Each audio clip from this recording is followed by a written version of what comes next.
یہ ہے اس وقت تک کی یہ ہے جی سچویشن۔ پاکستان تحریک انصاف کے لیے عمران خان صاحب کے لیے بہت سارے مقدمے تیار کیے جا رہے ہیں۔ الیکشن کمیشن آف پاکستان، قومی احتساب بیورو، نیب، FIA اور دیگر تمام کے تمام ادارے جو ہیں وہ یکجان ہو کر اور متحد ہو کر یہ کام کر رہے ہیں، اور اس کے روح رواں ان کے پیچھے جو ہیں وہ پاکستان مسلم لیگ نواز کی لیڈرشپ ہے، اور بطور سیاسی جماعت وہ اپنا کام کر رہی ہے، اور ان کا مطمع نظر بھی یہی ہے۔ اس کی وجہ ہے کہ پاکستان تحریک انصاف کو توڑنے کی کوشش جو کی گئی تھی اور انٹرا پارٹی الیکشن کے ذریعے اس میں پھوٹ ڈالنے کی کوشش کی گئی تھی، وہ اب تک ناکام ہوتی ہوئی نظر آ رہی ہے، اور اس میں بیرسٹر گوہر کو نامزد کر دیا گیا ہے، اور گوہر صاحب جو ہیں وہ ایک میزائل کی طرح کام کر رہے ہیں، اور وہ صحیح نشانے پہ لگا ہے۔ اس کی میں ڈیٹیل آگے جا کے بتاتا ہوں کہ بیرسٹر گوہر سے کیا تکلیف ہے سب لوگوں کو۔ اس کے ساتھ ساتھ جی اسلام آباد ہائی کورٹ نے جو تحریری حکم ہے وہ جاری کر دیا ہے نواز شریف صاحب کی بریت کا، اور اس میں تحریری حکم میں لکھا ہے کہ تفصیلی فیصلہ تو بعد میں جاری کیا جائے گا، لیکن جو شارٹ آرڈر ہے اس کے اکارڈنگلی دوران سماعت انہوں نے کہا جی نیب کے پروسیکیوٹر نے مریم نواز اور کیپٹن صفدر کے فیصلے پر توجہ دلائی کہ ان کو بری کر دیا گیا ہے، اور مریم نواز اور کیپٹن صفدر کے بریت کے فیصلے میں عدالت نے آبزرویشن دی تھی۔ نیب کے پاس نواز شریف کے خلاف کیس ثابت کرنے کے لیے کوئی دستاویزی شواہد اور ثبوت موجود نہیں۔ یہ تحریری فیصلے میں کیا، ظاہر ہے نیب نے یہ سٹیٹمنٹ دیا تھا، اس لیے اسلام آباد ہائی کورٹ نے وہی ریپروڈیوس کیا۔ مریم نواز اور کیپٹن صفدر بریت کے فیصلے کہیں بھی چیلنج نہیں کیا، یعنی جس مقدمے میں یہ کو اکیوز تھے مریم نواز اور کیپٹن صفدر، ان کو جب بری کیا گیا تو اس فیصلے کو نیب نے چیلنج نہیں کیا تھا۔ اس کا مطلب ہے کہ وہ فیصلہ بھی غلط، وہ بھی سزائیں غلط ہوئی تھیں، تو لہٰذا یہ بھی سزا غلط ہوئی ہے، لہٰذا اسی کا سہارا لیا گیا، اور انہوں نے کہا جی کہ یہ نیب نے بھی ظاہر زور نہیں دیا تھا۔ عدالت نواز شریف کی سزا کے خلاف اپیل منظور اور بری کرنے کا حکم دیتی ہے، اور بریت کے وجوہات کا تفصیلی فیصلہ بعد میں وہ کہتے ہیں جاری کر دیا جائے گا۔ یہ 2 رکنی بینچ نے فیصلہ سنایا ہے۔ اس کے ساتھ ساتھ آفیشیل سیکرٹ ایکٹ کی جو آج کی سماعت تھی اس کا بھی تحریری حکم جج ابو الحسنات محمد ذوالقرنین صاحب نے جاری فرمایا ہے، اور اس میں انہوں نے کہا ہے کہ یہ ایک 2 پیج کا ایک روٹین کا آرڈر ہے۔ اس میں انہوں نے کہا ہے کہ جی عمران خان صاحب کو اور شاہ محمود قریشی کو عدالت میں پیش نہیں کیا گیا، اور گزشتہ سماعت پر سپرنٹینڈنٹ جیل اڈیالہ کو حکم دیا گیا تھا، لیکن انہوں نے کچھ خطرات سے آگاہ کیا کہ خطرات لاحق ہیں، اس کی رپورٹ جمع کروائی، لہٰذا آج بھی ملزمان کو پیش نہیں کیا گیا۔ اور اسی دوران انہوں نے کہا کہ عدالت نے جیل ٹرائل انتظامات کے لیے چیف الیکشن کمیشنر آفس اور سپرنٹینڈنٹ جیل کو خطوط لکھے ہیں، اور خطوط کا جواب عدالت کو موصول ہو چکا ہے، جن میں جیل ٹرائل کی اجازت دے دی گئی ہے، اور عدالت کے 28 نومبر 2023 کی آرڈر کی روشنی میں کیس کا ٹرائل اڈیالہ جیل میں اب ہوگا۔ اور عمران خان صاحب کے وکیل سکندر ذوالقرنین نے آئین کے آرٹیکل 10A کے تحت درخواست دائر کی ہے، اور عمران خان کی درخواست پر پروسیکیوشن کو نوٹس جاری کر دیے گئے ہیں۔ اسلام آباد ہائی کورٹ کی ٹرائل کو 4 ہفتے میں مکمل کرنے کی ڈائریکشن بھی ہے۔ اچھا، اب یہ وہ 4 ہفتے والا آرڈر لے آئے ہیں جو جج چیف جسٹس عامر فاروق صاحب نے دیا ہے۔ اب یہ بڑا مزے کا ہے کہ پورے کا پورا ٹرائل جو ہے وہ کالعدم ہو چکا ہے، پورے کا پورا ٹرائل ڈویژن بینچ کالعدم قرار دے دیا،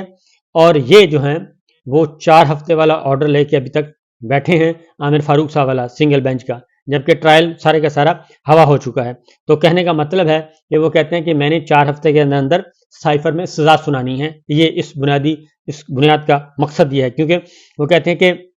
اسلام آباد ہائی کورٹ کی ٹرائل کو 4 ہفتے میں مکمل کرنے کی ڈائریکشن بھی ہے۔ اب یہ یہاں سے سارا کا سارا جو سمجھ آتی ہے کہ اصل ٹارگٹ کیا ہے۔ ٹارگٹ یہ ہے کہ الیکشن شیڈول آنے سے پہلے پہلے عمران خان صاحب کو سائفر کیس میں سزا سنانا مقصود ہے، ورنہ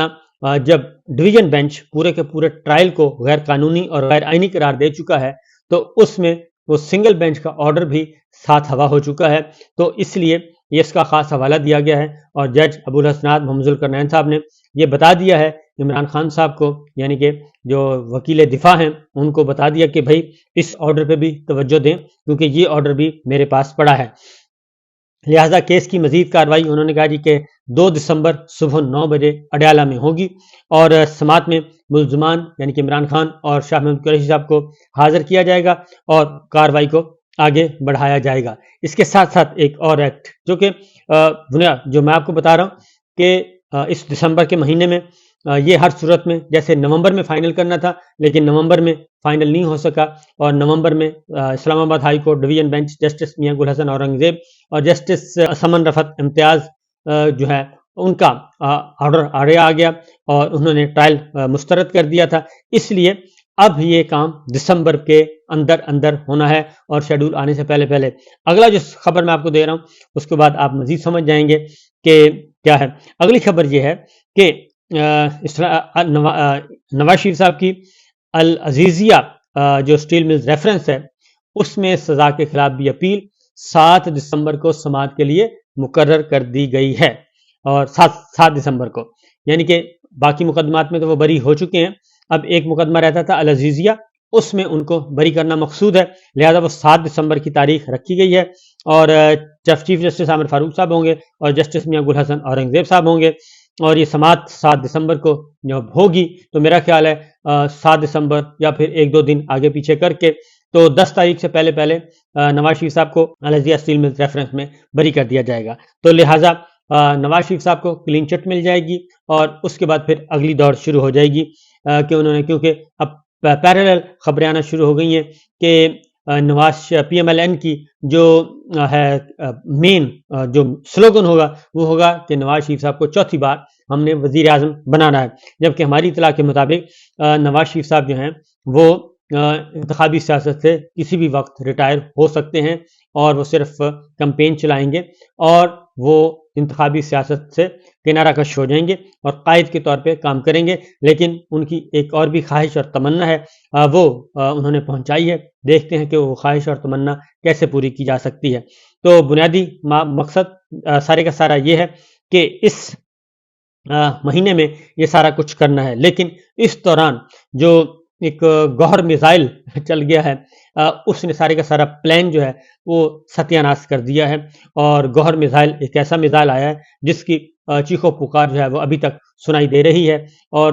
میں پڑھ رہا تھا خواجہ آصف صاحب کو، ان کو میں نے رپلائی بھی کیا ہے. تو خواجہ آصف صاحب یہ کہتے ہیں کہ پاکستان تحریک انصاف ایک پلاٹ ہے، یعنی کہ زمین جیسے ایک پراپرٹی ہوتی ہے، کیونکہ یہ پراپرٹی سے باہر نہیں آتے، اور کیونکہ ان کی پالیٹکس جو ہے وہ مال و دولت کے ارد گرد ہی گھومتی ہے. ان کا جی کہ ایک پلاٹ ہے، اور خالی پلاٹ ہے، پلاٹ پہ تنازع ہو رہا ہے. عمران خان صاحب جو ہیں وہ زندہ بھی ہیں اور اس وقت نظر بند بھی ہیں. انہوں نے یہ تسلیم کر لیا عمران خان صاحب کو کہ عمران خان صاحب ایک سیاسی قیدی ہیں اور سیاسی رہنما ہیں، اور وہ گرفتار نہیں بلکہ نظر بند ہیں، اور نظر بند سیاسی انتقام کی بنیاد پہ کیا جاتا ہے، اور سیاسی انتقام جب سے لینا ہو، یہ سب کچھ ماضی میں بھی ہوتا رہا. تو ان کا کہنا ہے کہ یہ پلاٹ جو ہے اس پہ لڑائی شروع ہو چکی ہے، قبضے کی لڑائی شروع ہو چکی ہے. آنے والے دنوں میں آپ دیکھیں گے کہ انہیں بزدار 2، انہوں نے بیرسٹر گوہر کو بزدار 2 کہا ہے، جبکہ بزدار 2 نہیں بلکہ وہ گوہر میزائل ثابت ہوں گے. اور گوہر میزائل ایک ایسا عمران خان صاحب نے چلایا ہے کہ وہ صحیح ٹھیک نشانے پر لگا ہے، کیونکہ بہت کچھ سوچا جا رہا تھا. ایک پلان بنا کے بیٹھے تھے اور اپنے مہرے تیار کیے ہوئے تھے، وہ سارے مہرے جو ہیں وہ پیچھے ہٹ گئے ہیں. کور کمیٹی پاکستان تحریک انصاف کی وہ اور دیگر ان کے رہنما جو ہیں وہ اس فیصلے کے پیچھے کھڑے ہیں. اور اب بیرسٹر گوہر کو ہفتے کے روز یعنی کہ کل کا دن بڑا امپورٹنٹ ہے. کل انٹرا پارٹی الیکشن ہے اور کل یہ الیکشن کمپلیٹ ہوگا اور اس کے بعد پھر معاملات کو آگے بڑھایا جائے گا. تو میرا خیال ہے کہ جو پی ٹی آئی کو چھوڑ گئے ہیں وہ اصل انہوں نے رولنا ہے، جو باقی بچیں گے وہ سرخرو ہوں گے، کیونکہ یہی ہماری تاریخ بتاتی ہے اور یہی اصول ہے پالیٹکس کا کہ مشکل وقت میں جو مفاد پرست ہوتے ہیں، جو لوٹا کریسی پہ عمل کرتے ہیں، وہ جو چھوڑنے والے ہیں ان کو پاکستان کی عوام قبول نہیں کرتی. اجازت دیجیے، اللہ حافظ.